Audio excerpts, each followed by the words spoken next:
bien des familles et des voyageurs, des vacanciers qui retiennent leur souffle actuellement, surtout ceux qui avaient prévu de passer leurs vacances sur un site de la CEPAC. Pourquoi? C'est qu'il y a une possibilité qu'il y ait une grève.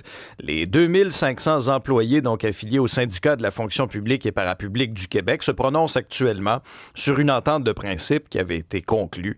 Et s'ils refusent, ce serait une grève qui serait déclenchée. Christian Daigle est président du syndicat de la fonction publique et parapublique du Québec. Bonjour, M. Daigle. Bonjour, M. Dubé. Bon, vous en êtes où là, dans le processus de vote là, sur cette entente de principe-là qui avait été conclue?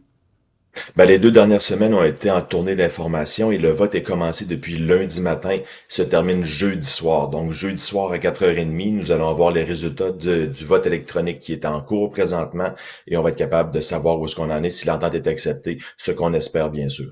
Avez-vous certains échos? Est-ce que c'est jusqu'à maintenant accueilli favorablement? Avez-vous l'impression qu'avec l'entente de principe là, qui était sur la table, est-ce que vos membres faisaient des gains quand même non négligeables? Les gens faisaient des gains non négligeables. La difficulté qu'on avait, c'était de démontrer ces gains-là, parce que vous savez, de le dire en parole, mais après ça, il faut le démontrer avec les écrits, avec les outils informatiques qu'on a mis en place. On est capable d'être sur le terrain et de démontrer aux gens les avantages que cette convention-là a et pourquoi leurs délégués, ceux qui étaient présents à la table de négociation, l'ont accepté à la mi-juin également aussi.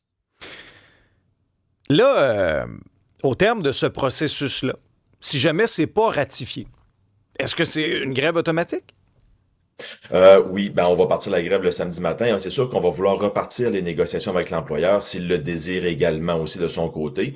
Nous, de notre bord, il va falloir qu'on consulte nos délégués rapidement pour savoir qu'est-ce qui a chopé, qu'est-ce qui ne faisait pas l'affaire chez leurs membres et qu'est-ce qu'il faut rectifier à la table ou essayer de trouver une solution à la table rapidement. Donc, le but, ce n'est pas de rester en grève ou d'être en grève, c'est d'éviter la grève parce que lorsqu'on est en grève, nos membres perdent du salaire également et ces gens-là doivent se qualifier pour le chômage éventuellement. À peu près sur les 10 à 80% de nos gens dépendent du chômage. Donc, de faire la grève trop longtemps mettra en péril également les semaines de chômage. Je parle souvent de l'importance de l'opinion publique lorsqu'il y a un conflit de travail. Expliquez-moi une affaire.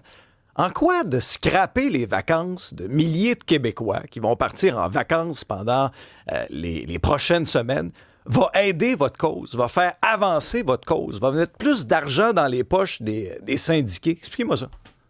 C'est pas de mettre en péril les vacances des Québécois, c'est d'avoir des C'est pas moments mal qui ça sont qui va charnières. arriver.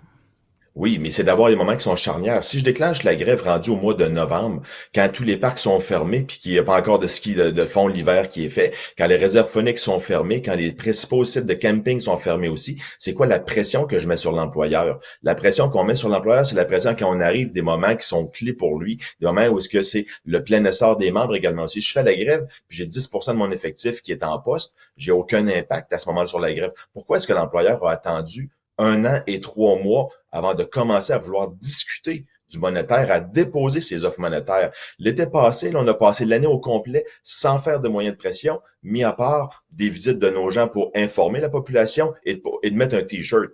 Donc, on a vraiment été patient, puis il a fallu que l'employeur attende à la dernière minute avant qu'on déclenche même 5 journées de grève rendues à la mi-juin, à la fête de la Saint-Jean-Baptiste, pour nous avoir une offre qui était raisonnable et qu'on a pu accepter pour présenter par la suite à notre conseil des négos et aux membres. Donc, on avait averti l'employeur dès le début janvier qu'il ne fallait pas attendre à la dernière minute, qu'on avait identifié des moments clés et il savait c'était quoi les moments clés. On a eu 3 journées de grève lorsque la pêche a commencé au mois de mai.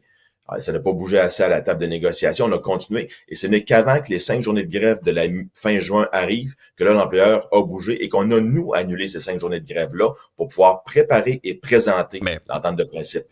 Mais je vous donne un exemple. Regardez ce qui s'est passé à Québec avec les employés du réseau de transport de la capitale qui ont fait la grève pendant le Festival d'été de Québec. En bout de ligne, ils ont-tu une entente actuellement? Ben non. Ils ont juste écœuré le monde pendant 2 semaines. Vous craignez pas gruger votre capital de sympathie auprès de la population? Je veux dire, les gens qui fréquentent les parcs de la CEPAC, c'est moi, c'est les gens qui nous écoutent.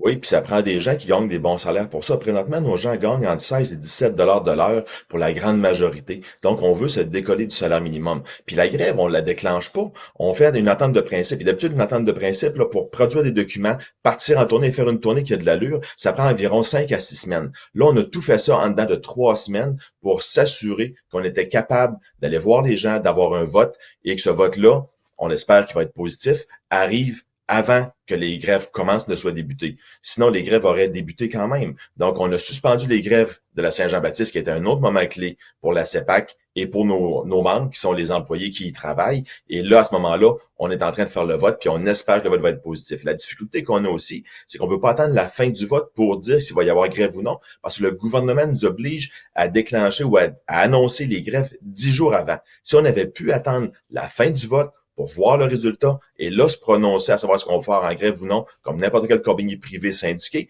on aurait pu le faire à ce moment-là. Mais là, c'est le gouvernement qui nous oblige à avoir les mêmes règles que le gouvernement du Québec dans les autres ministères et organismes.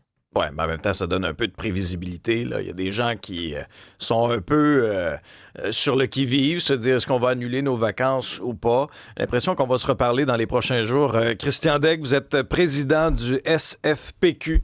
On va suivre ça avec intérêt. Au plaisir de vous reparler, il n'y a pas de problème. Très bien.